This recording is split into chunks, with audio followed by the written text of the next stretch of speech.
After my husband's funeral, I said absolutely nothing about the $50 million inheritance and the mansion in Italy. I stayed completely silent while everyone cried and muttered about what would happen next. I kept quiet when my daughter-in-law, Chloe, started talking about reorganizing the house and new beginnings. I didn't open my mouth when I noticed the looks she and my son David exchanged. Those looks filled with plans that did not include me. Returning home after the burial, still in the grey dress I had worn to the cemetery, I heard the words I never imagined hearing from my own son. David, the baby I brought into the world 40 years ago. The boy I nursed and cared for through every feverish night, looked at me with cold eyes and screamed, "Pack your junk and get out. Your place is on the street." I simply lowered my head in silence. I felt my hands trembling, felt the air grow heavy in my lungs. And in that moment, I made a decision that would change everything forever. But before I tell you what I did, before I reveal the secret I was keeping in my purse at that very moment, I need to take you back in time. I need you to understand who I was, who Harold was, and how we built everything they believed was theirs. It was 1978 when I met Harold. I was 22 years old and working in a small bakery in downtown Philadelphia. My hands smelled of flour all the time. My feet ached at the end of every shift. But it was honest work. Harold came in every morning at 7. He always ordered the same thing: a black coffee and fresh baked bread. For 3 months, we only exchanged good mornings and shy smiles. Those smiles that say more than words ever could. Until one rainy day, when he saw me leave work without an umbrella, he offered me his. We walked together under that fine rain, just enough to feel the cold on my skin. In those 15 minutes, I discovered he had a dream to build his own import company. He had no money, barely a small rented space in the industrial zone, but he had something that shone in his eyes. He had hope, he had ambition, and he had a heart that beat at the same rhythm as mine. We got married 6 months later in a simple ceremony at the neighborhood church. My dress was ivory, bought from a thrift store. But when Harold looked at me that day, I felt like the most beautiful woman in the world. We had next to nothing. We lived in a 2-bedroom apartment where the paint was peeling off the walls and the hot water only worked in the mornings. But we were happy. My God! We were so happy. I quit the bakery and started working with him. In the beginning, it was just the two of us. I answered the phone, did the invoices, cleaned the office, and prepared coffee for clients. Harold went out looking for contracts, convincing businessmen that he could get them the best products from Europe at the best prices.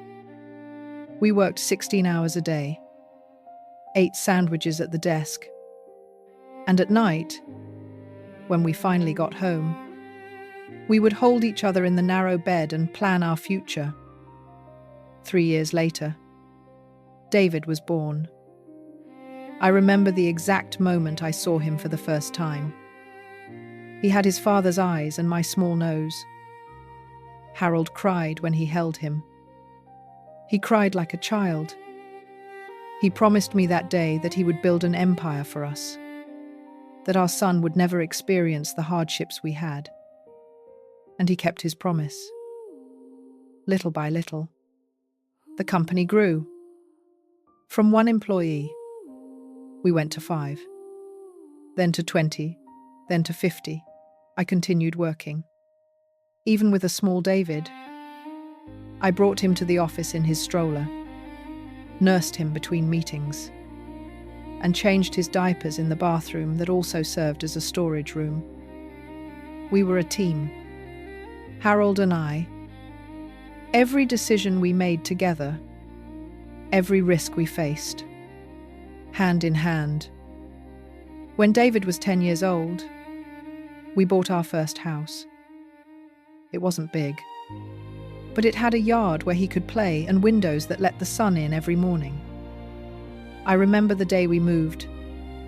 Harold carried me across the threshold, just like on our wedding day, and the three of us sat on the empty living room floor, eating pizza and laughing at the absurdity of having so much space.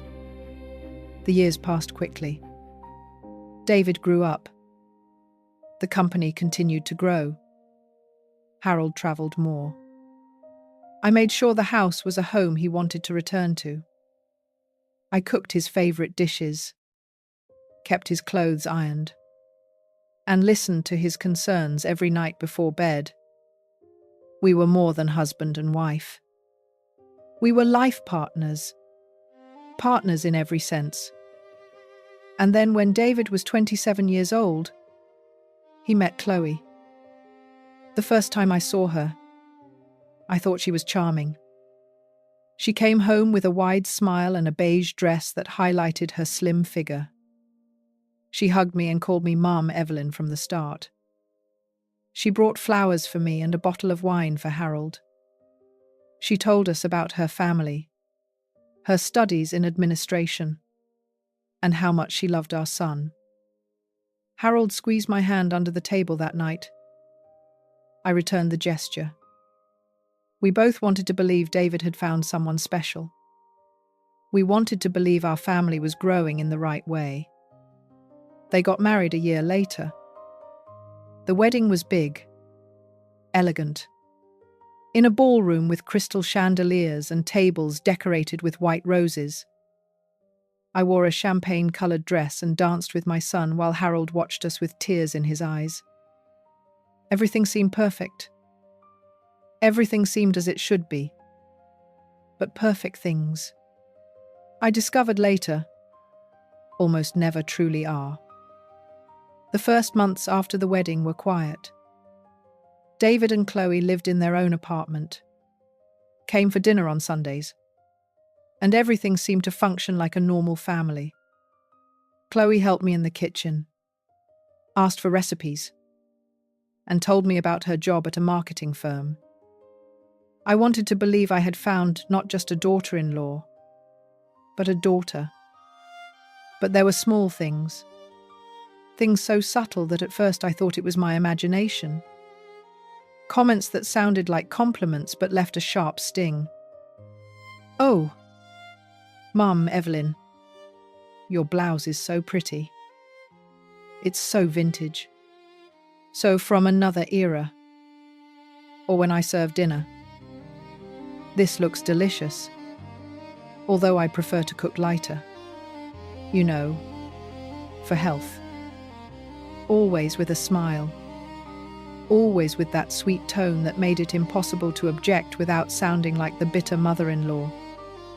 Harold didn't notice either. Or maybe he didn't want to notice. He was so happy to see David married, so proud of his son, that he dismissed anything I mentioned with a kiss on the forehead and an, "Honey, you're seeing things that aren't there." 2 years after the wedding, David came with news. He and Chloe wanted to move into our house. Only temporarily, my son said without looking me directly in the eyes. "We're saving up to buy something better. And you know this house is huge. You have 4 empty rooms. It would be perfect." I looked at Harold. He was already nodding. "Son, this is your house, too. It always will be." I didn't say anything. What could I say? He was my son. It was our family. I was supposed to be happy to have them close. They moved in a week later, and with them came the change. Chloe started reorganizing things. Evelyn, don't you think this furniture is very old-fashioned? We should modernize a little. She replaced the living room curtains. Those cream-colored curtains I had chosen so carefully, with grey, minimalist ones. She moved the paintings Harold and I had bought on our travels. These landscapes are so depressing. Mother-in-law, the house needs more light, more cheer. She started cooking herself. Rest. Evelyn, you've done enough in your life. Let me spoil the men of the house. And so, little by little, I ceased to be necessary in my own kitchen. Harold ate what Chloe prepared and said it was delicious. David didn't even ask about my dishes. Family dinners changed. Now they talked about things I didn't understand. Apps, social media, crypto investments. When I tried to join the conversation, Chloe smiled condescendingly. Oh, mother-in-law, these things are very complicated. Don't worry about understanding them. David began to see me differently. I was no longer Mom. I was Evelyn, as if the title of mother had evaporated along with my place at the table. When I asked him about his day, he responded in monosyllables. When I tried to hug him, he stiffened. Harold was working more than ever. At 65 years old, he still went to the office every day, closing deals, expanding the business. It wasn't the first time they had spoken to her that way. But something inside her was beginning to make noise. A new noise, as if there was no room for more resignation inside. Diane placed a plate of cold rice and half a bruised banana on the table. Here, if you don't like it. There's old bread in the pantry. But don't you go making demands. Okay? Eleanor didn't say anything. She walked slowly to the table, sat down, and began to eat in silence. The rice tasted like nothing. The banana had black spots. We worked so hard. Evelyn. So hard. But it was worth it. Right? Look at everything we have. Look at our family. I nodded and leaned my head on his shoulder. But inside something was breaking. Months passed. Temporarily turned into a year. Then 2. Chloe no longer asked if she could change things. She simply did. She hired a maid.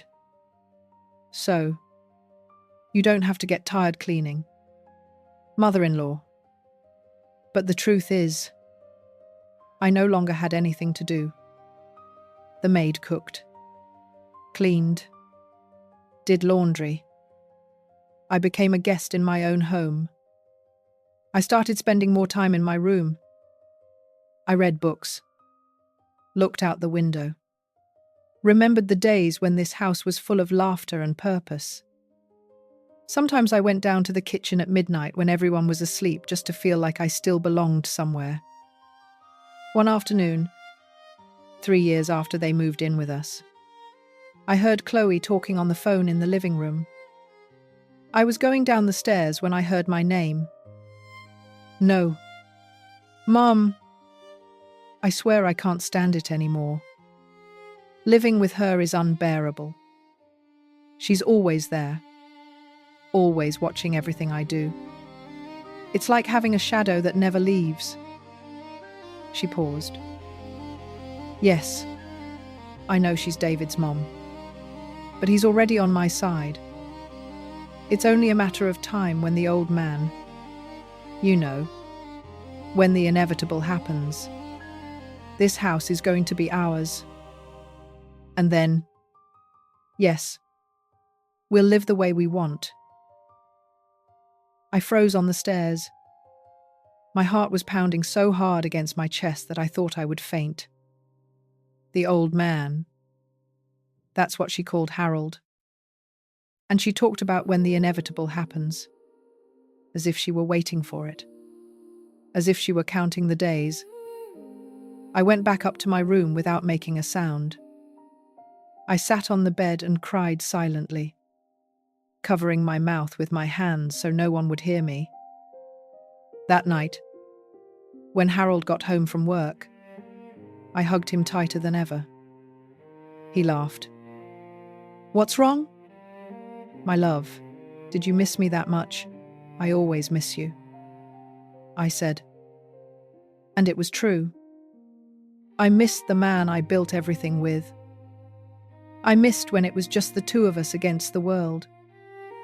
He stroked my hair. "I'm tired, Evelyn. Very tired. Sometimes I think about retiring, selling everything, and going to live somewhere quiet. Just you and me. Like before." "What about David?" I asked. Harold sighed. "David is a grown man. He has his wife. He has his life. He doesn't need us like before." But we didn't go anywhere. The days kept passing, each one heavier than the last. And then, 6 months after that conversation in the yard, Harold started feeling unwell. At first, it was headaches. Harold ignored them, saying it was stress, that he hadn't slept well. I insisted he go to the doctor, but he just told me I was overreacting. "They're just aches." "My love, it's normal at our age." But I knew him. I knew every gesture on his face, every change in his voice. And I knew something wasn't right. One morning, I found him sitting on the edge of the bed, his head in his hands. "Harold, what's wrong?" I asked, kneeling in front of him. He looked up, and I saw something in his eyes I had never seen before. Fear. "It hurts so much, Evelyn. So much." That same afternoon, I took him to the hospital. The tests began. MRIs, blood work, X-rays. 2 weeks later, the doctor called us into his office. I remember every detail of that moment. The mint green walls, the smell of disinfectant, the clock on the wall that read 3:15 inches the afternoon. "Mr. Harold, Mrs. Evelyn," the doctor began. And from his tone of voice, I knew the news wouldn't be good. "The results show a brain tumor. It's large and in a complicated position." The world stopped. Harold squeezed my hand so hard I felt my bones creak. "Is it curable?" he asked, his voice trembling. The doctor looked down. "We can try treatment. But I must be honest with you. The odds are not high. We are talking about months. Maybe a year if the treatment works." We left the hospital in silence. In the car, Harold broke down crying. My husband, the man who had always been so strong, so sure of himself, was crying like a child. I hugged him while driving with one hand, trying to stay strong for both of us. When we got home, David and Chloe were in the living room watching television. "How did it go?" my son asked without getting off the sofa, without even looking directly at us. "We have to talk," Harold said, his voice cracking. We told them. I watched David's face go pale, saw him get up to hug his father. Dad. No. It can't be. We'll find the best treatment. The best doctors. You're not going anywhere. Chloe remained seated with an expression I couldn't decipher. What terrible news, she finally said. But her voice sounded hollow, empty of real emotion. The treatment began. Chemotherapy, radiation, medications that left him weak and dizzy. I dropped everything to care for him. I became his nurse, his constant companion. I gave him his medicine at the exact times, went with him to every medical appointment, held him when he vomited, and wiped the sweat from his forehead when fevers struck in the middle of the night.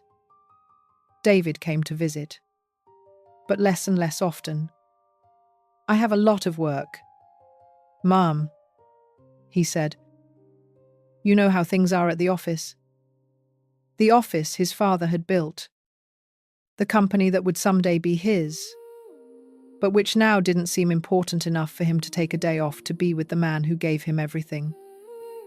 Chloe almost never came up to our room. I'm just so unnerved seeing him like that. She told me once, I prefer to remember him as he was before, as if Harold were already dead, as if he were just a memory. The nights were the worst. Harold couldn't sleep because of the pain. I stayed awake with him, holding his hand, telling him stories of our early years together. Remember when we lived in that awful apartment and the heat broke in the winter? I would say. He smiled weakly. And you made hot cocoa and we just held each other all night. We were so happy, he whispered. With so little. We were so happy. One night, 3 months after the diagnosis, Harold asked me to call his lawyer. I need to take care of some things. Evelyn, it's important. The next day, Mr. Thompson, the lawyer who had worked with us for 20 years, came over. They locked themselves in the study for 2 hours. When he came out, Mr. Thompson looked at me with a serious expression. Evelyn, Harold loves you very much. Everything he is doing is for you. I didn't understand what he meant at the time. That night, as I gave him his medicine, Harold took my hand. My love, I need you to promise me something. Anything, I said. When I'm gone, promise me you'll be strong. Promise me you won't let anyone make you feel less than you are. You built all this with me. All of it. Never forget that. Don't talk like that, I said, tears in my eyes. You're going to get better. You're going to get through this. He shook his head slowly. We both know I'm not. But it's okay. I've lived a wonderful life by your side. I don't regret anything. He paused. Well, maybe I regret not being tougher with some people, not protecting what was ours better. I didn't know how to respond. I hugged him and we stayed that way until he fell asleep. The following months were a slow, painful deterioration. Harold lost weight, lost hair, lost strength, but he never lost his love for me. Every morning, no matter how bad he felt, he would say, "Good morning, my beautiful love." And I would smile and tell him I loved him, even though inside I was dying along with him. David came less and less. Now he only appeared on Sundays, stayed 10 minutes, and left, saying he had engagements. Chloe stopped coming altogether. "It's too depressing," she told David, and I heard it from the hallway. "I can't be in that house seeing that. It's morbid." One afternoon, Harold asked me to sit beside him. He was very weak, barely able to speak. But his eyes were still the same eyes that fell in love with me 45 years ago. "Evelyn," he whispered, "in the top drawer of my desk, there is an envelope. It's for you. Open it when I'm gone. And remember what I told you. You are stronger than you think." He insisted with the little strength he had left. "Harold, please promise me." "I promise," I said, crying. He smiled. "That's my warrior. The woman who worked side by side with me. The woman who never gave up. That's you. Never forget it." 2 weeks later, on a Tuesday morning, Harold stopped breathing. I was by his side, holding his hand. I felt the exact moment he left. 1 second he was there, and the next he wasn't. I didn't scream. I didn't cry immediately. I just sat next to him, stroking his face, memorizing every wrinkle, every detail, because I knew that would be the last time I would see him like that. At peace, as if he were only sleeping. When I finally went downstairs to tell them, I found David and Chloe having breakfast in the kitchen. "Dad is gone," I said, my voice flat. David dropped his coffee cup. Chloe remained motionless, but I noticed something in her gaze, something that looked almost like relief. The funeral was 3 days later. The funeral was in a large church downtown, the same one where we had gotten married 45 years ago. Hundreds of people came. Company employees, business partners, lifelong friends, neighbors. Everyone wanted to say goodbye to Harold, the man who had built an empire from nothing, the generous man who helped anyone who needed it. I was in the front row, dressed in dark grey, my hands clasped in my lap. David was on my right, his eyes red from crying so much. Chloe was next to him in an elegant black dress and perfect makeup, dabbing tears that I wasn't sure were real. During the ceremony, several people approached to offer their condolences. "Evelyn, we are so sorry. He was a great man.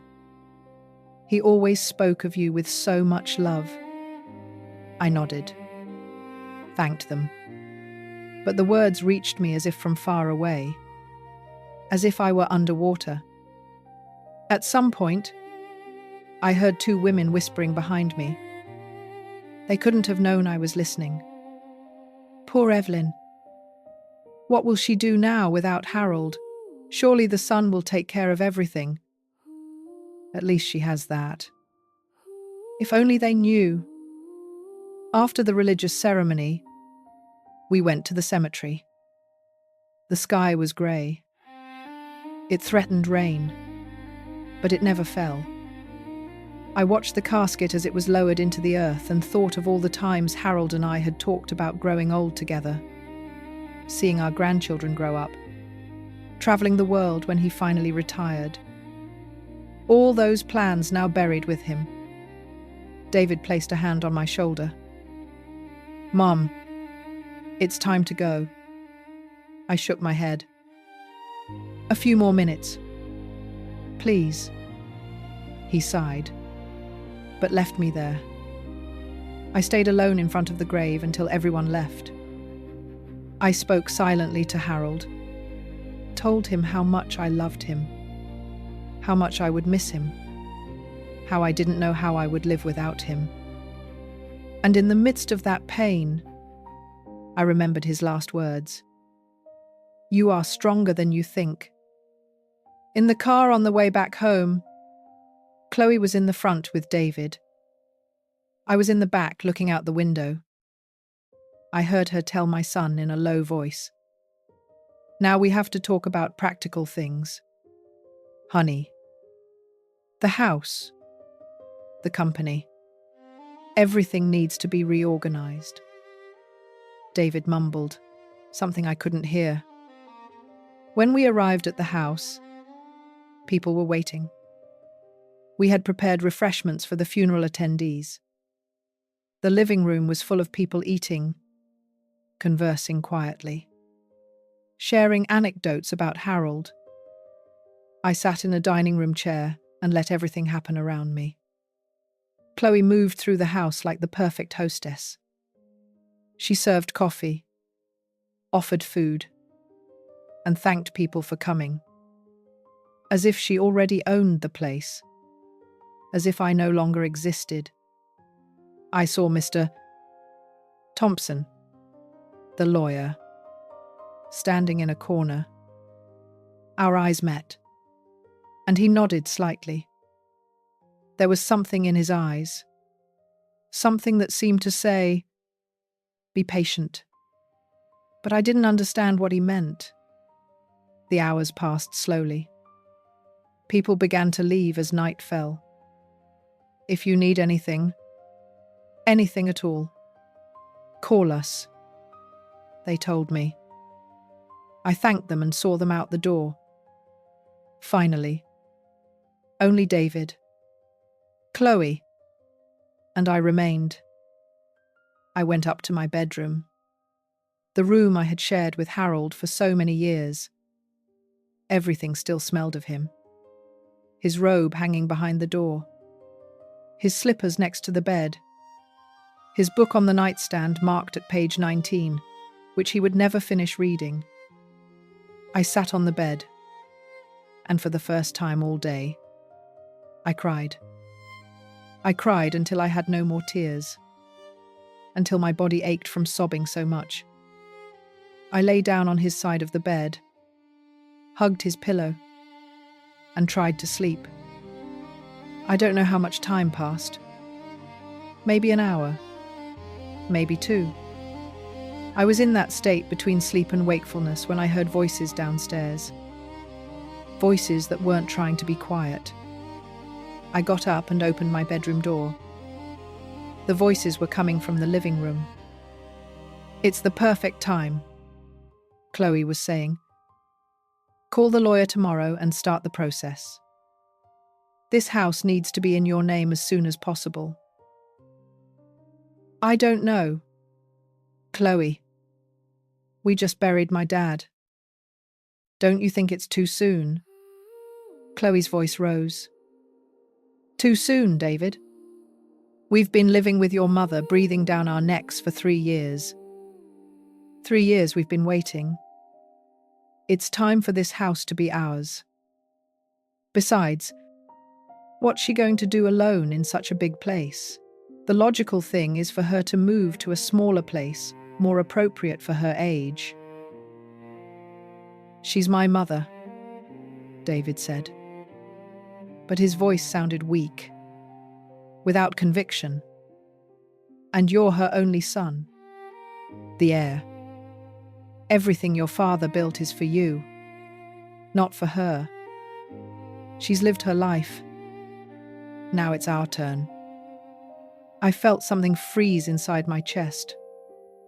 I stood there in the dark hallway listening to my daughter-in-law planning my life as if I were a piece of furniture that needed to be relocated. "And the company," Chloe continued. "You have to take immediate control. Surely your father left everything in order for you to be the new CEO. We need to act fast before the partners start asking questions or wanting to make decisions." "I guess you're right," David finally said. "Of course I'm right. I always am." She paused. "And about your mother, I think it's best to be clear with her. Make her understand that things are going to change. That this is our house now. And if she wants to stay, she'll have to accept our rules. Although, honestly, I think it would be better for everyone to find her own place. I returned to my room with silent steps. I sat on the bed, trembling. The pain of the funeral, the emptiness of having lost Harold now mixed with something else. Betrayal. My own son, the child I carried in my womb, who I raised with all my love, was planning to kick me out of my house before his father's body was cold in the grave. I looked towards Harold's desk. I remembered his words. In the top drawer of my desk, there is an envelope. It's for you. Open it when I'm gone. I got up and walked toward the desk. I opened the top drawer. There it was. A white envelope with my name written in Harold's shaky handwriting. I took it with trembling hands and opened it. Inside was a letter and a small key. I started to read. My beloved Evelyn, if you are reading this, it means I am gone. Forgive me for not having the courage to tell you in person. But I needed to make sure you were protected. 10 years ago, when Chloe entered our lives, something told me I needed to take precautions. Call it intuition or a simple old businessman's common sense. I transferred all our assets to your name. The house. The mansion in Italy that I bought as a surprise for our anniversary and never got to show you. The bank accounts. The investments. Everything totals approximately $50 million. David will receive a share. Of course. But only when you decide, and under the conditions you set. The company is structured so that no one can make decisions without your approval. This key opens a safe deposit box at the bank. The number is on the envelope. Mr. Thompson knows everything and will help you with whatever you need. Forgive me if this seems cruel toward our son, but a father must protect his family, even from themselves.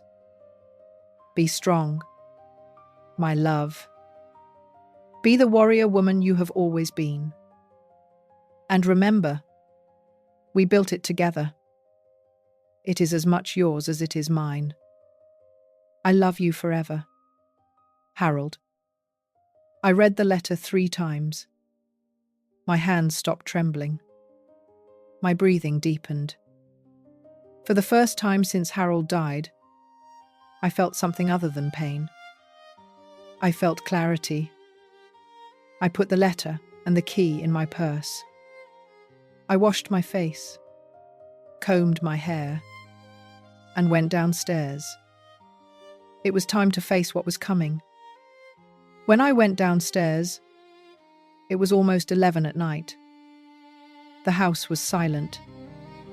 David and Chloe must have finished their conversation and gone up to their room. I headed to the kitchen. I needed tea. Something hot to calm the tremor I still felt in my body, despite the clarity Harold's letter had given me. While I waited for the water to boil, I sat at the table and reread the letter.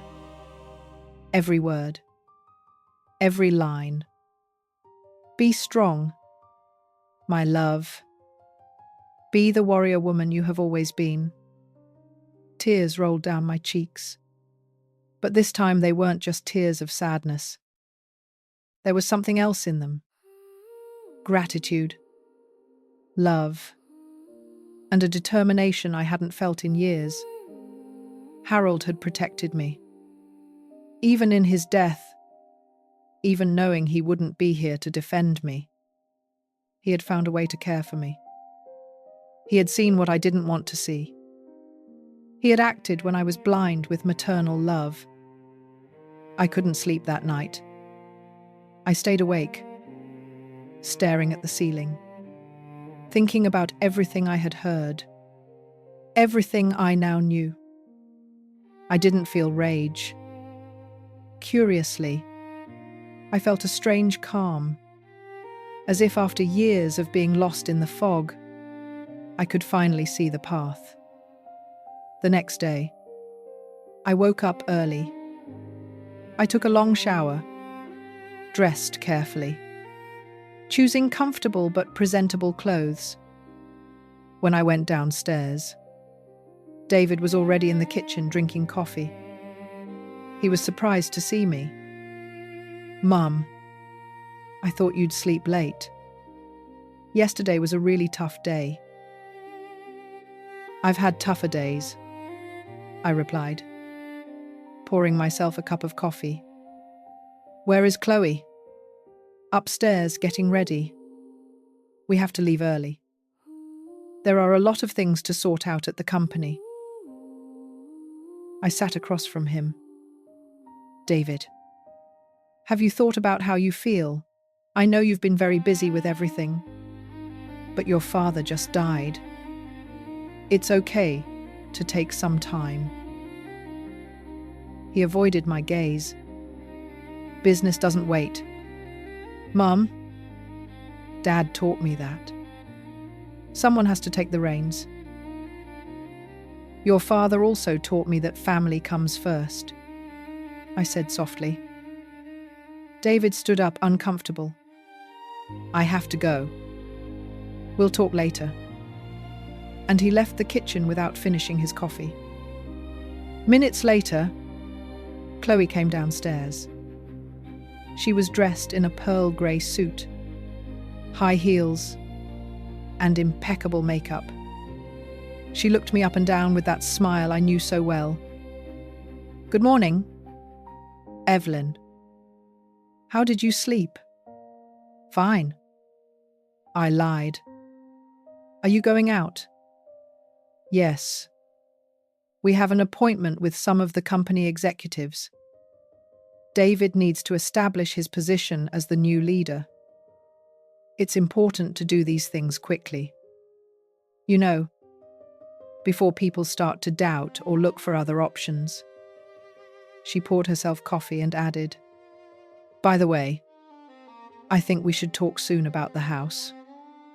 About how we're going to organize ourselves now that things have changed." "That sounds fine," I said calmly. "Whenever you want to talk, let me know." She seemed surprised by my quiet tone, but said nothing else. She took her purse and left. As soon as I heard the car pull away, I took my purse and drove to the bank. The branch opened at 9. I arrived 5 minutes early and waited in the parking lot, the safe deposit box key tight in my hand. When they opened, I went in and asked to speak to the manager. "Good morning. I am Evelyn, Harold's wife. I need to access a safe deposit box." The manager, a man about 50 years old with glasses, recognized me immediately. "Mrs.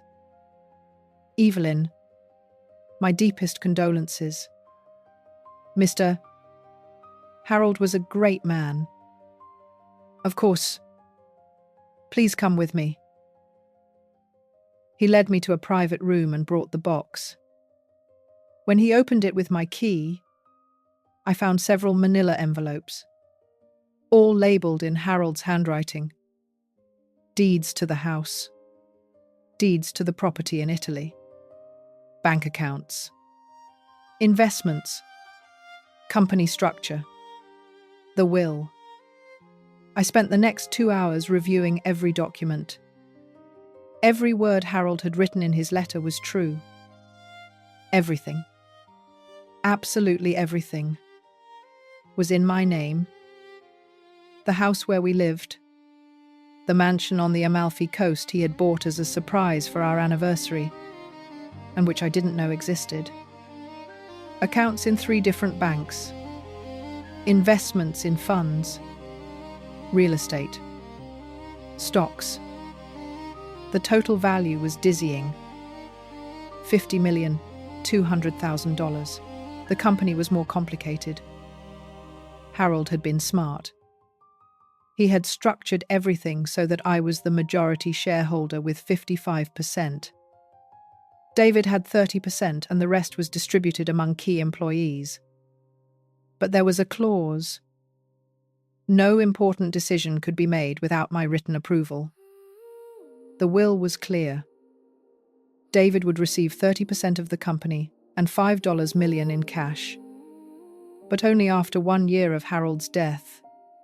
And only if I, as the executive of the will, considered him prepared to handle that responsibility. Everything else was mine. There was a personal note attached to the will, dated 3 months before his death. Evelyn, if David proves to be the man we raised, the man of values we always wanted him to be, give him everything. But if he has allowed them to change him, to lead him away from what is right, use your judgment. No one better than you knows what is fair.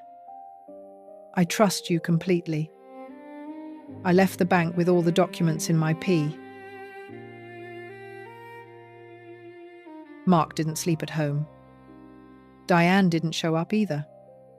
But Kevin did, and it was he who broke the ice. "Are you really going to leave this house like this?" he asked while drinking water from the dispenser. "Without sharing anything?" Eleanor looked up from the patio where she was watering the plants. "Like what?" "Well, just for you. You don't even need that much anymore. We have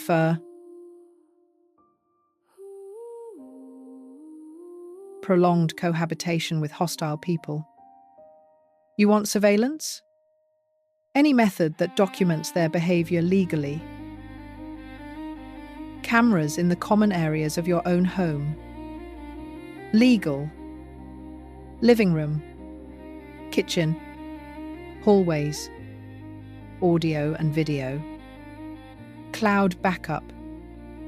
Access from your phone." She gave me a quote. $5,000 upfront retainer, plus hourly fees. I signed the contract without hesitation. The money was worthless compared to the truth. "I'll need access on Tuesday," she said. "Could you get them out for a couple of hours?" "I'll arrange it." On Tuesday morning, during breakfast, I casually mentioned, "I need some things from that specialty market in Coral Gables. Would you mind picking them up? Maybe we can grab lunch together." I gave them a detailed list. Things from a store 30 minutes away. They left at 10. I texted Veronica. She arrived 15 minutes later with equipment cases. Cameras were placed on a living room bookshelf, in a kitchen clock above the table, and in a hallway smoke detector. Small, invisible, recording everything. 90 minutes later, installation complete. "Everything completely normal," she stated. "Don't let them know you're watching. The best evidence comes when they feel safe." That night, I sat in my study with headphones on, watching the day's recordings. Their return from the errand. The conversation in the kitchen as they unpacked groceries. "He's too quiet," Elena said, her voice tight with worry. "It's suspicious. We need another approach." Julian leaned against the counter, arms crossed. The direct hit didn't work. Time for the indirect hit. I saved the file, dated it, and labeled it Evidence Log Entry 1. The following days allowed me to build my case. February 28th. Julian discussed contingency plans. March 1st. Elena worried that I was acting strangely. March 2nd. They looked up lawyers to challenge my mental competency. March 3rd. Julian's search history showed declarations of parental incapacity.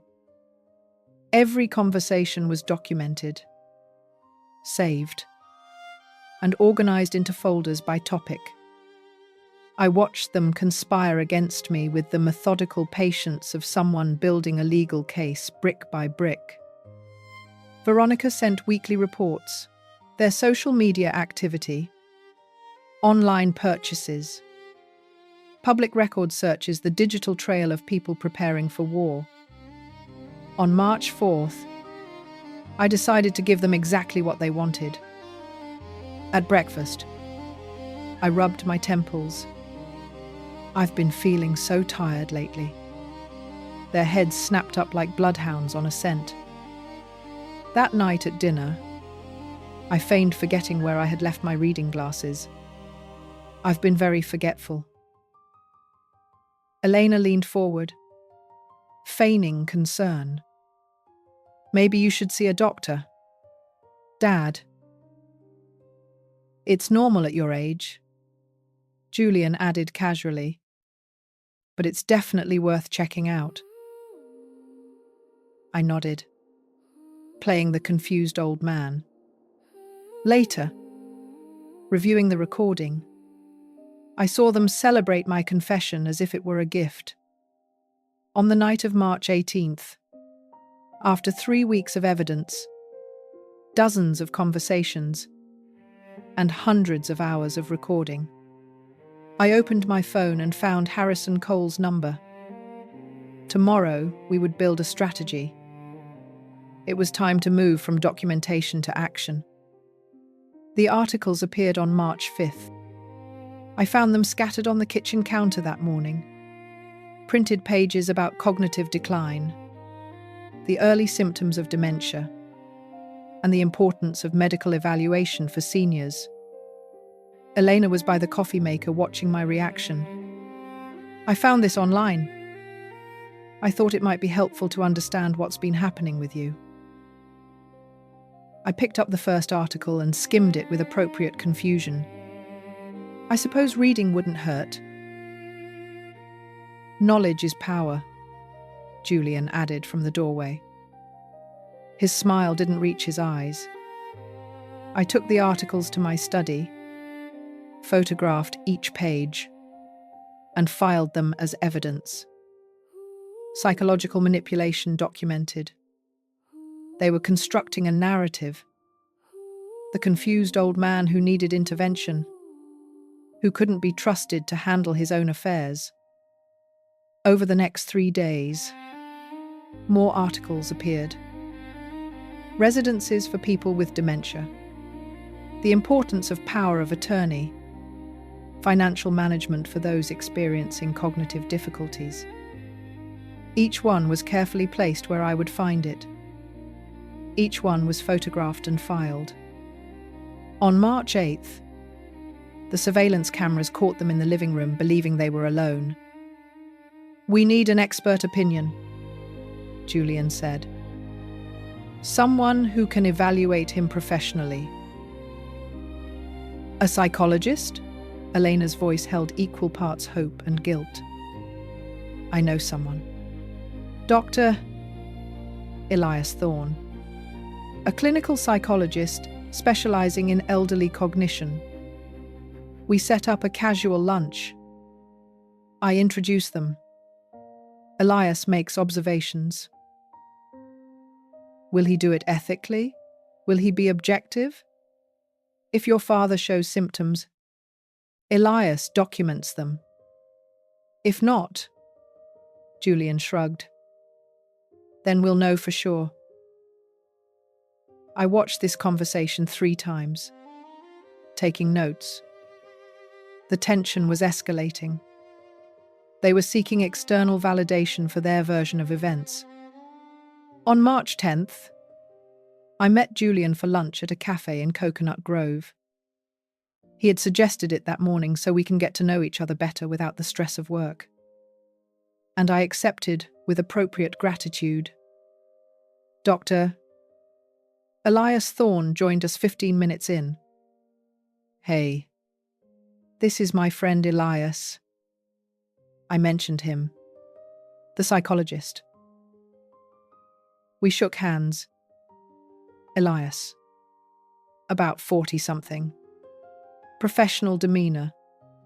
Cautious eyes. Julian told me about you. Successful sale. Congratulations. We talked for an hour. My performance was impeccable. I occasionally searched for words, asked Elias to repeat questions, and commented on my forgetfulness. I didn't exaggerate, just a hint of confusion. Elias maintained professional distance, but I caught him watching me, evaluating, cataloguing. It was a pleasure meeting you, Elias said as lunch ended, handing me his card. If you ever want to discuss professional topics, I'm available. I put the card in my pocket. Evidence, not service.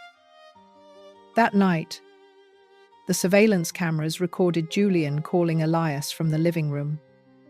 The speakerphone on. What did you think? Julian asked impatiently. He's 63. Some age-appropriate variation in memory isn't unusual. Elias's voice was carefully neutral. I can't make clinical assessments based on an informal lunch conversation. But if there were genuine concerns, I could evaluate him formally, with his consent. Yes. But Julian, I'm not comfortable being part of this. If you have legitimate concerns about his well-being, there are proper channels. Sure. I'm just exploring options. After hanging up, Julian's face darkened. We'll find someone else. I saved that recording with particular satisfaction. Even when they tried to corrupt professionals, ethics intervened. From March 12th to 17th, I continued my performance. Small errors, confusion, repeated questions. On the 15th, at breakfast, I asked Elena about the plans we had discussed the night before, feigning forgetfulness. Her eyes lit up with excitement, barely concealed. The surveillance cameras recorded everything. Their conversations about my decline, Julian researching commitment procedures, Elena worrying that things were moving too slowly. On March 18th, I adjusted my strategy. At dinner, I casually commented that I had been thinking about updating my will. Julian suggested it given the business sale. I want to make sure everything is in order. A dead silence fell. Then Elena, trying to sound nonchalant. That's responsible. Dad. When are you meeting with him? He'll be preparing the documents soon. Making sure you're well taken care of. I left the words hanging in the air. Bait in a trap. After dinner, I retreated to my study. The surveillance cameras recorded them in the kitchen. They spoke in low voices, but the microphone caught everything. He mentioned the will, Elena said, barely containing her hope. That doesn't mean he's changing it in our favor. Julian's voice held a warning. It could be the opposite. But if he really is confused, if we document that he's not competent when making changes, then we challenge them later. Either way, we need more evidence of his decline. Real evidence, not just observations. They talked for 40 minutes, planning how to document my supposed incompetence. Video, everything. Record strange behavior. Build a case for incapacity that would invalidate any legal change against their interests. I watched them celebrate their cleverness, pouring wine and toasting to progress. They thought they were winning. I closed the laptop, opened my phone, and searched for Harrison Cole's number. 3 weeks of recordings, conversations, plans, attempts at manipulation, psychological warfare, all captured with perfect digital clarity. Tomorrow, we would discuss how weeks of evidence could be turned into a legal strategy, how surveillance could be a tool for pressure, how their own words could destroy them. I had documented their plan with the same methodical patience they had used on mine. Only I had done it better. With more detail. With more strategy. It was time to move to the next phase. It was time to show them what happened when they underestimated a man who built an empire from scratch, who understood that true power lay in preparation, documentation, and knowing exactly when to strike. I texted Harrison, "I have new compelling evidence. Need an urgent meeting." He responded in minutes. "Friday at 10, 0 inches the morning. Bring everything." I hung up the phone. Through the study window, the moonlight painted the lawn silver. In the house around me, they slept soundly, believing they were the architects of my ruin. They had no idea they were building their own. The morning light streamed through the study windows. March 19th at 8, I picked up the phone and dialed Harrison Cole's direct number. He answered on the second ring. "Mr. Sterling, your message said you had evidence." Weeks of it. Surveillance recordings.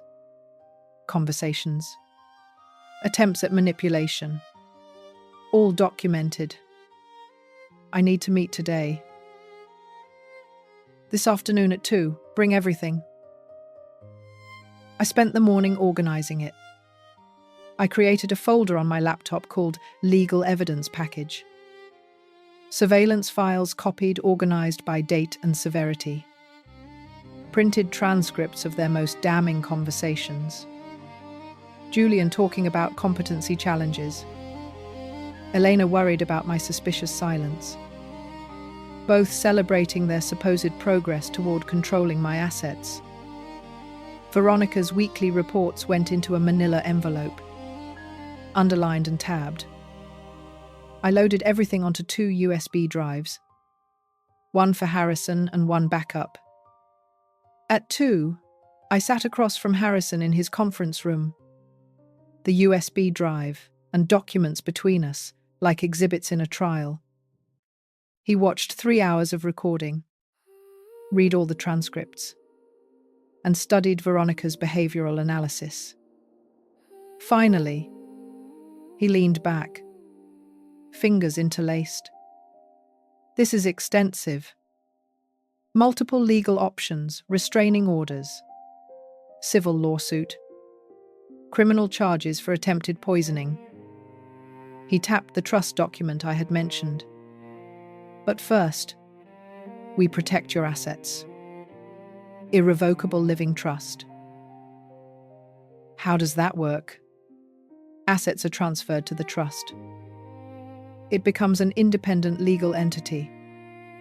An independent trustee administers it. You set the conditions for beneficiary access. Once signed, they are untouchable. Not even you can modify them. He pulled out a notepad and began sketching the structure. "We'll make it bulletproof. They won't be able to access it through lawsuits, manipulate the administrators, or effectively challenge it." How long would it take? A week. If we act now, you'll transfer the majority of your assets.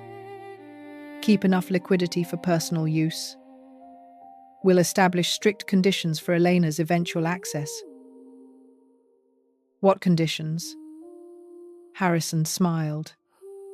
A sharp professional grin. Whatever you want. Age requirements. Financial independence. Absence of pending lawsuits. In short, any measure that ensures she cannot access the money through coercion or fraud. Over the next 5 days, we built an impenetrable fortress around my wealth. March 20th. Trust structure designed. $25 million transferred to the trust. $5 million kept liquid for my use. Elena could access it at age 45, 9 years from now, if she demonstrated 5 years of financial independence and had no civil or criminal cases against her for financial reasons. On March 23rd, a meeting with Florida Fiduciary Services. 2 fiduciary officers, professional and impartial, explained their role. They would follow this document to the letter. No family pressure. No manipulation. No exceptions. March 24th. Final signing. Harrison's conference room again, but this time with a notary and fiduciary officers present. The documents lay across the table like a treaty ending a war. I signed each page, initialed and dated. The notary officially sealed each signature. Your assets are protected, Harrison said as I put the copies in a leather folder. She cannot manipulate, coerce, or sue you for them. The trust is irrevocable. Case closed. I drove home with a feeling I hadn't felt since February. Power. Control. Security. At home. Life continued its strange theatre. They still knew nothing of the trust. The surveillance cameras recorded their casual conversations about the inheritance. Their certainty that eventually my money would be theirs. March 28th. Breakfast. Buttered toast. Elena mentioned when we inherit, as if it were inevitable. That night, Julian's laptop search history, how to challenge a will in Florida. I decided to tell them on April 1st, an auspicious date for plans to unravel. On March 31st, I texted both of them. Family meeting tomorrow. 10:00 inches the morning. In the living room. Important. Harrison had advised doing it in public or with witnesses.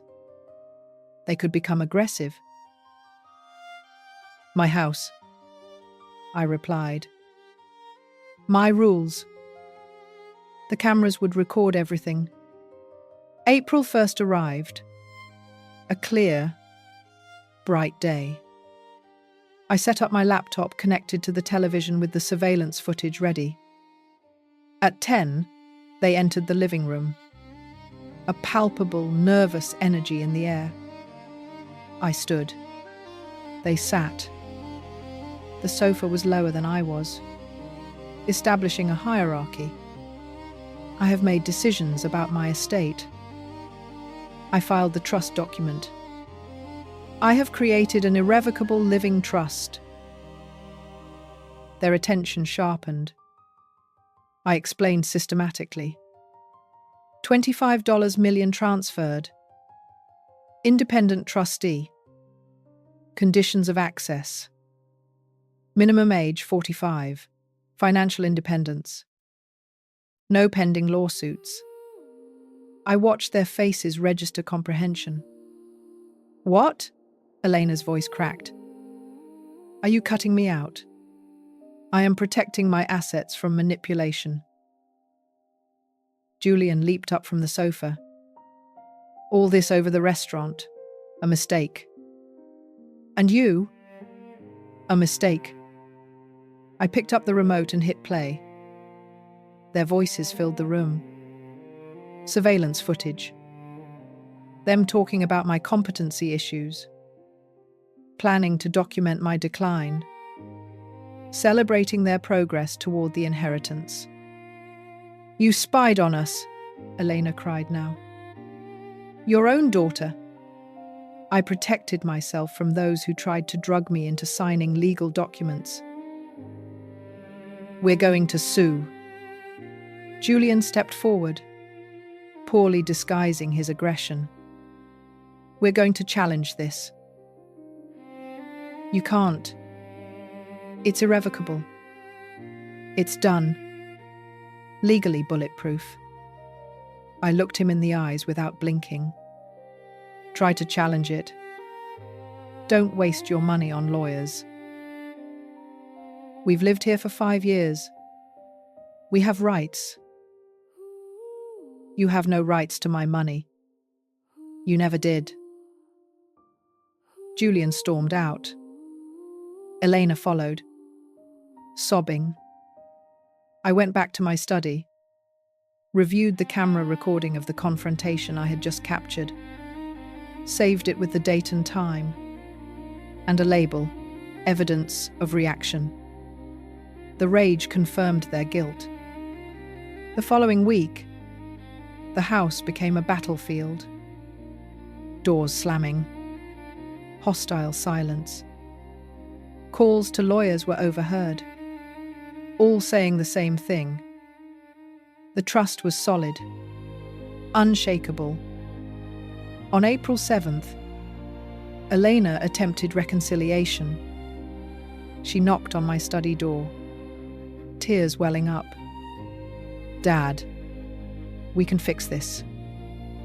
I'm your daughter. My daughter would never have tried to poison me. It was a mistake. Please leave my study." She left. I sat alone, staring at the wall, knowing what came next. The trust protected my money. Now, I needed to reclaim my house. I opened my notebook and wrote 4 words: "Get them out of the house." That same night, I called a real estate agent, Linda Moretti, recommended by my banker for her discretion and speed. "I want to sell my house. When can we list it?" "I can see it tomorrow morning. If it's as you describe, we could list it this weekend." April 8th. She arrived with a tape measure and a professional appraisal. I walked through the rooms where my daughter and son-in-law still lived, evaluating the market value of the house they were borrowing. A lovely property. I can list it for $7 million. This market moves fast, but the property must be vacant for showings. It will be. The listing went live on April 10th. First showings scheduled for April 12th. I notified Elena and Julian via text message. Showings Friday. "You'll need to be out for 3 hours." "You're selling the house?" Julian replied by text. "Yes." There was no response. They left on Friday morning, and when they returned, they found business cards from potential buyers on the kitchen counter. Their faces registered the comprehension that I was completely dismantling their life. On April 15th, I asked Harrison to draft the eviction notice formal, legal, final, giving them 60 days to vacate. I handed it to them that night as they sat in the living room, their borrowed living room. Julian read it, his face darkening. He tore it in half. "You can't evict us. This is our home." Read the notice. "Challenge it all you want. No lease. No rent. No tenant rights. 60 days. June 15th. We'll fight this. Try it." They hired a lawyer on April 16th. I listened to their consultation call via surveillance cameras. The lawyer's assessment matched Harrison's. If there's no lease, he has grounds. You live there by permission, which he is now revoking.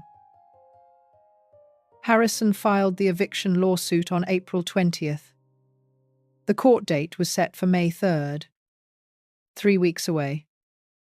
Meanwhile, I rented an apartment downtown, month-to-month lease. Oceanfront. Quiet. A clean place. No grudges.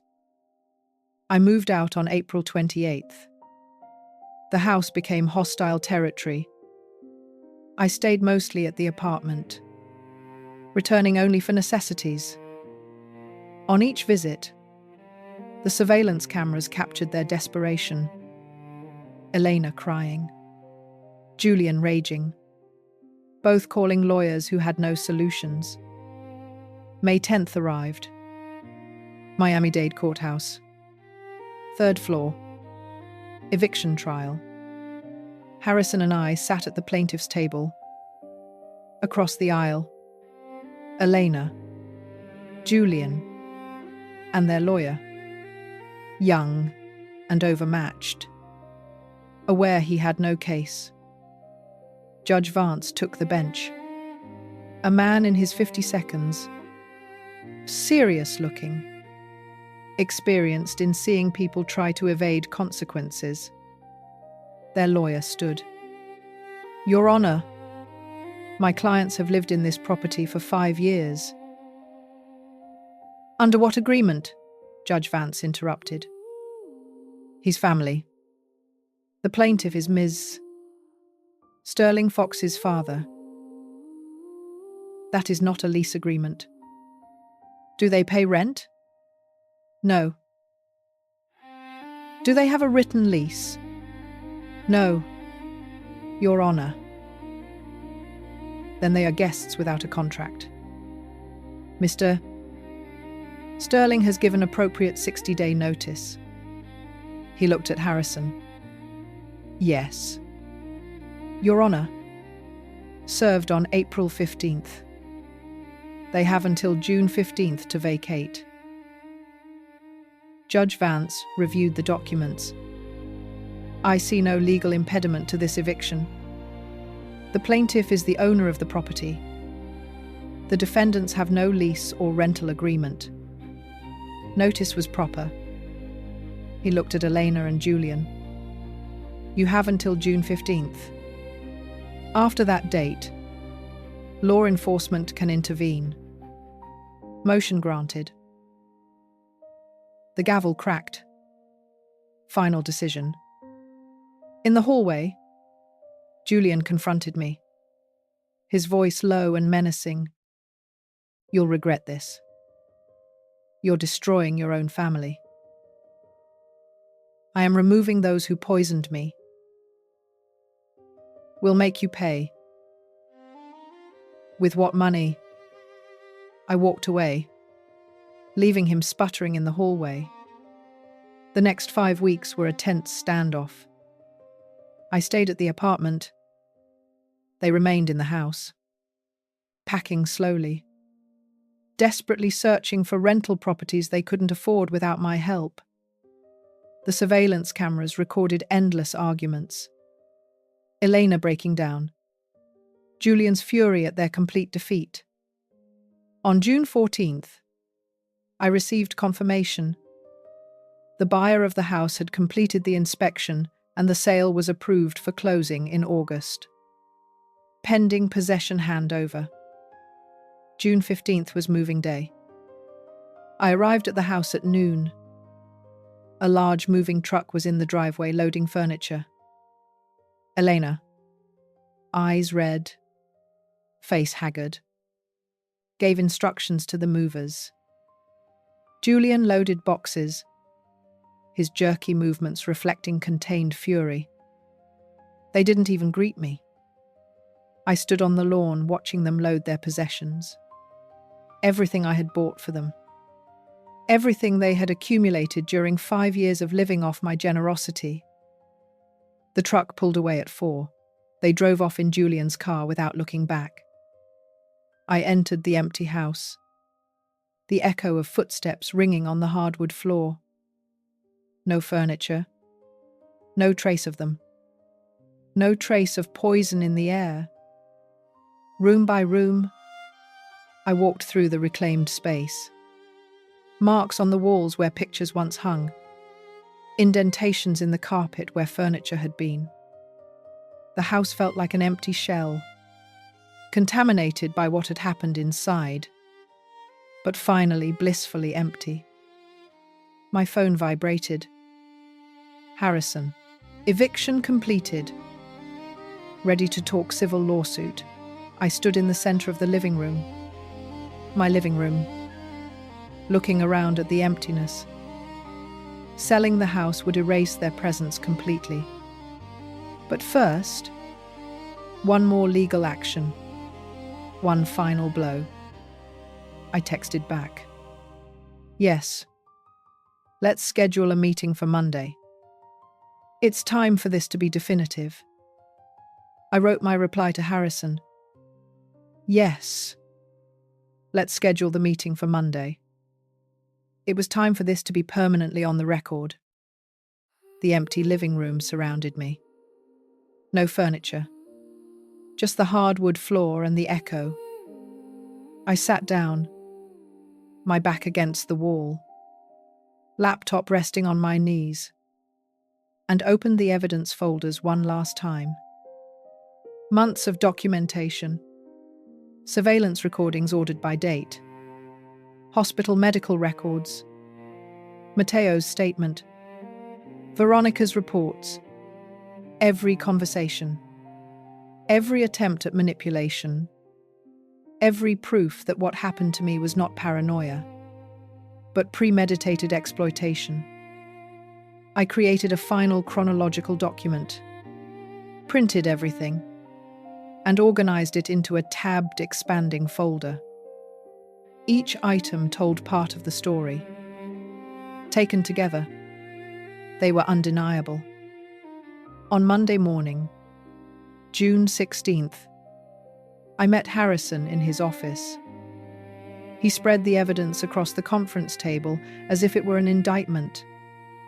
Civil lawsuit under Florida Statute 825.103, Harrison said, taking notes.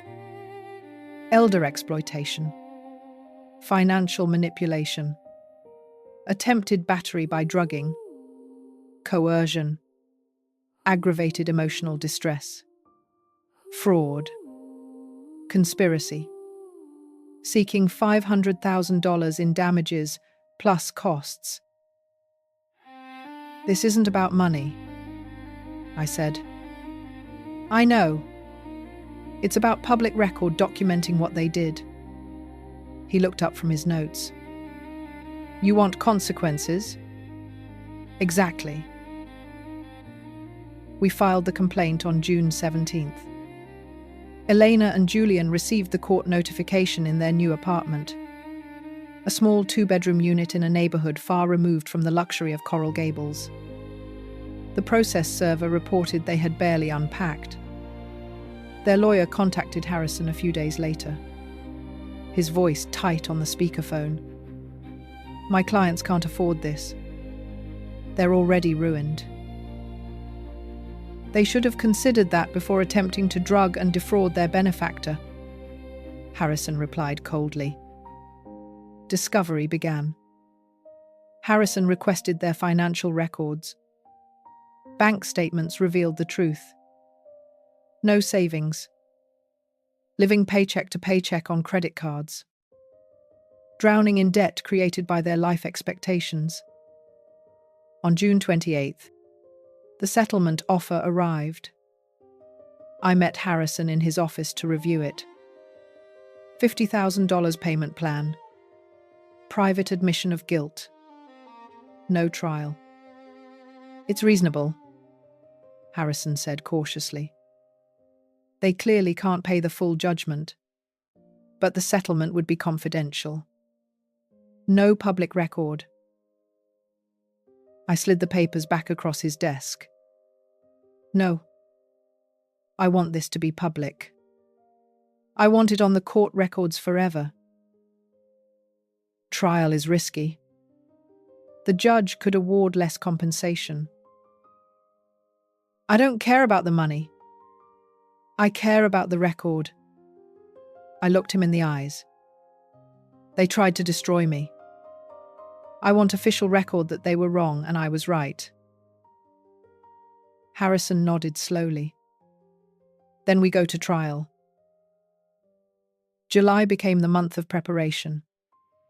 Matteo confirmed he would testify. The hospital doctor provided an expert affidavit. Veronica prepared the surveillance evidence for court presentation.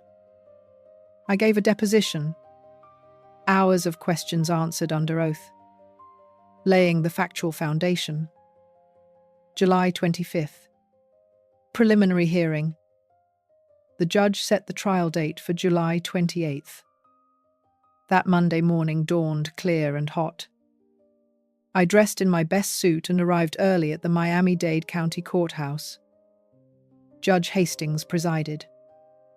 She was in her 52nds. Known for her impartiality and strong rulings, Harrison had recommended a bench trial instead of a jury trial. Judges understand elder law better than average citizens, he explained. Opening statements. Harrison presented the timeline and evidence summary with meticulous precision.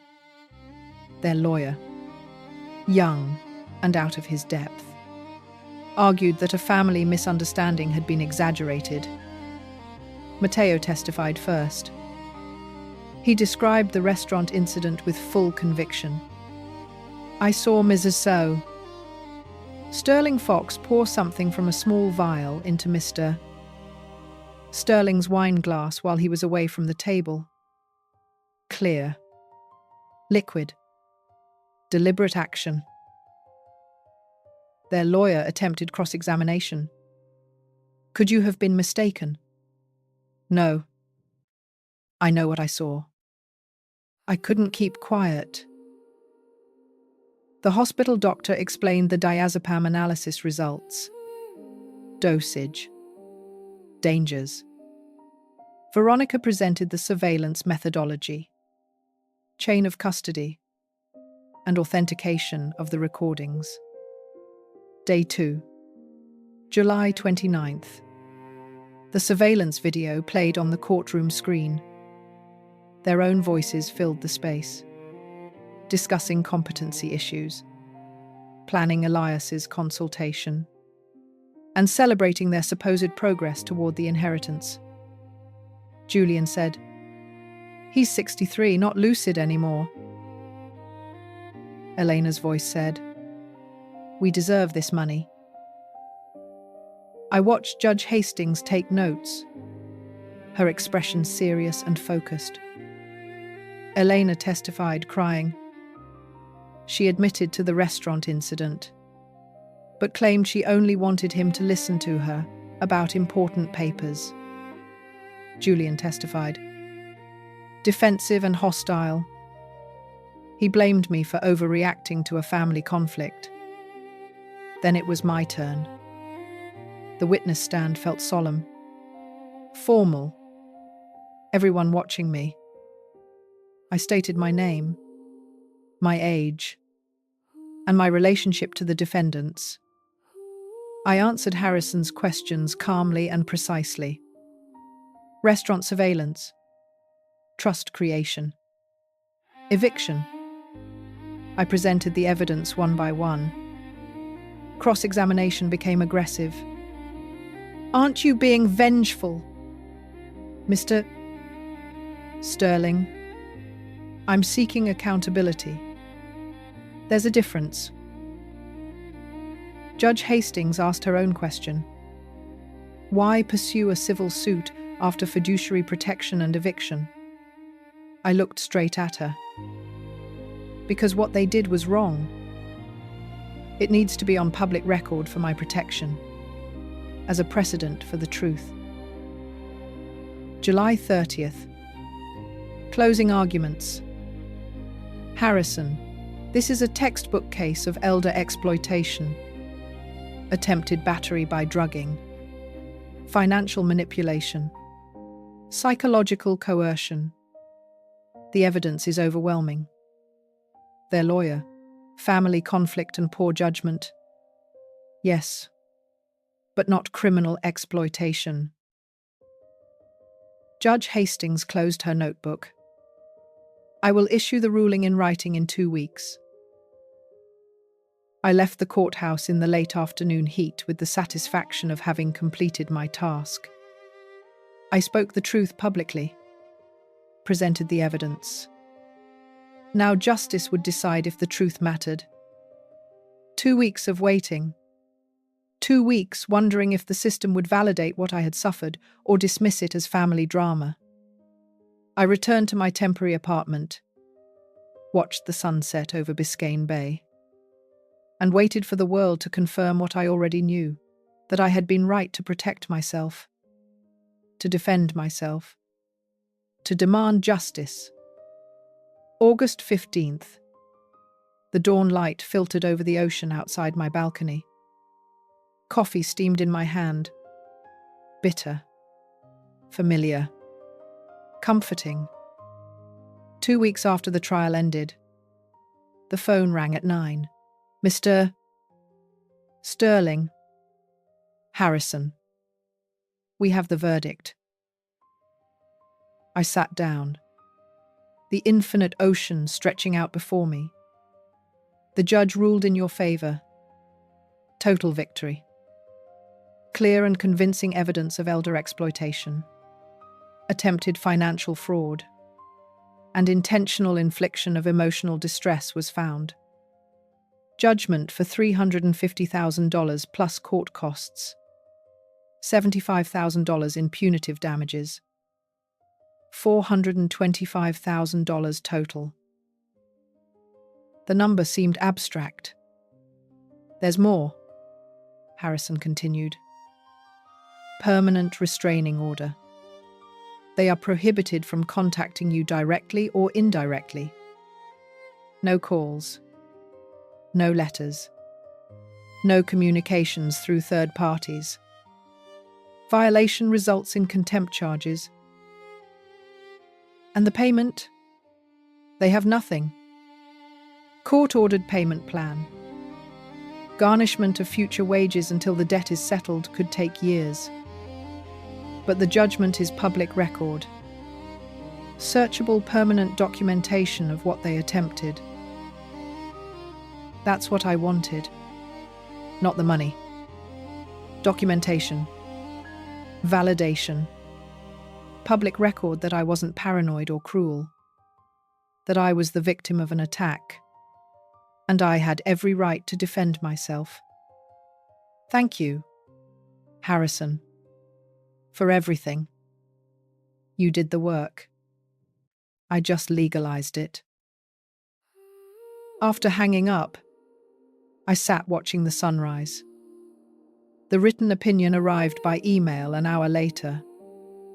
I read every page. Judge Hastings wrote, "The evidence presented demonstrates the premeditated exploitation of an elderly person by those in positions of trust.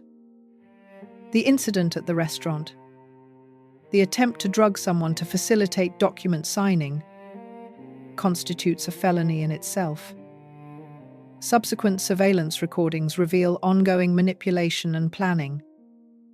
This court finds the defendant's actions reprehensible and deserving of the maximum civil sanctions."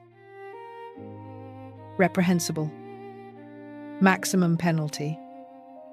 Public document. I printed the opinion and filed it. One more document in a case now closed. On August 16th, I closed on the sale of the Coral Gables house. Sold to a young family for $2.75 million. They will never know what happened within those walls. They will fill it with different memories, different lives, different futures.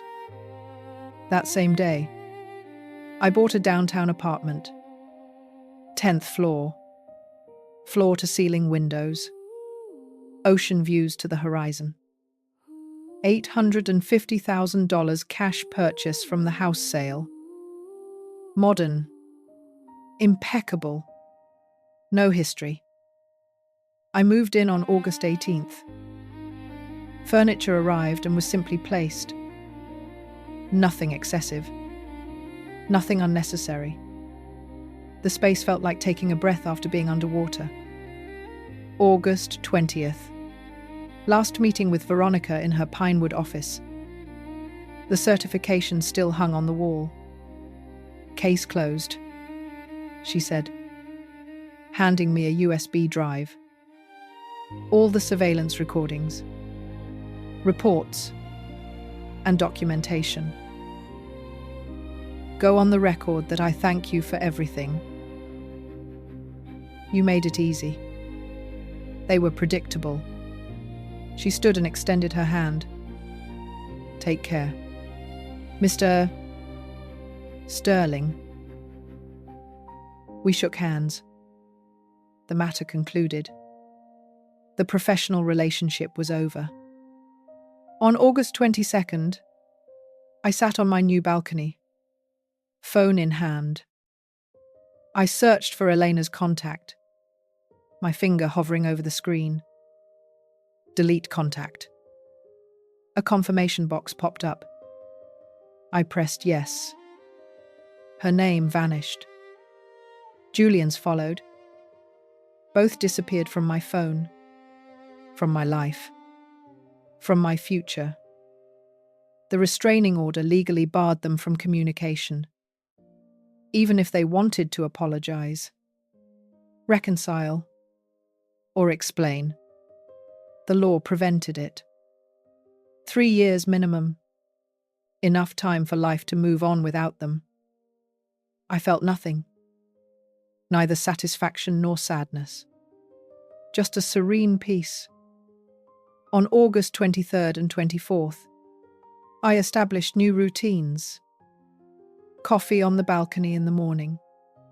Walks by the sea in the afternoon. Reading at night with the sound of the ocean drifting through the open windows.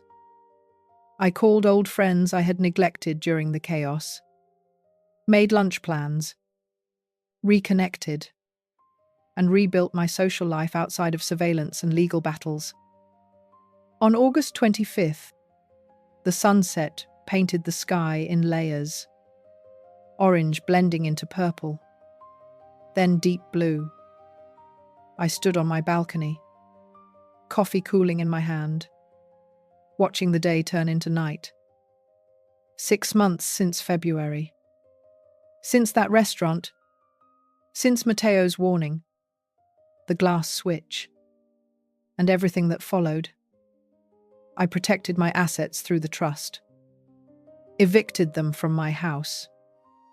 Held them accountable with a civil judgment. And put their exploitation on public record. I won, but it didn't feel like victory. It felt like survival, like emerging from dark waters and realizing I was still breathing. My daughter had tried to poison me. That truth weighed on me. Unchangeable. But I refused to be a victim. I refused to accept the manipulation. I refused to let trust make me vulnerable to destruction. The ocean stretched infinitely, the horizon line crisp and defined. Somewhere in the city behind me, Elena and Julian lived with the consequences. A court debt that would follow them for years. A public record that affected their job applications and background checks. A restraining order that prevented them from spinning their story or seeking reconciliation on their own terms. I didn't hate them. Hate required energy, attention, emotional dedication, all that I had dedicated to documentation, preparation, and legal battles. Now I only had peace. The sun touched the horizon. The colors deepened, and the city lights began to twinkle behind me. My coffee was cold, But I didn't move to refill it. I simply stood there, watching the cycle of nature continue, oblivious to human drama. I built an empire from nothing, sold it for $30 million, protected $25 million through an unshakable trust, lost a daughter, but saved myself. I found justice in the courts, and peace in separation. Some stories end with family reunions, forgiveness, and healing. This one ended with distance, documentation, and the relief of being safe. The sun disappeared behind the ocean, darkness settling around me. I finished my cold coffee, left the cup on the balcony railing, and watched the stars appear. Tomorrow I would call my former partner about that consulting opportunity. Next week, I would have lunch with friends. Eventually, I would date, travel, and fill my days with something other than litigation. But tonight I simply stood here, free, protected, alone, but not lonely. The ocean whispered against the shore below. The city hummed with its infinite rhythm. Life went on, indifferent to individual struggles, offering new days to those who survived old battles. I had survived, and that was enough. If you liked this story, please hit like on this video, subscribe to the channel, and share your thoughts in the comments. To hear the next story, click on the box to the left. Thank you for watching.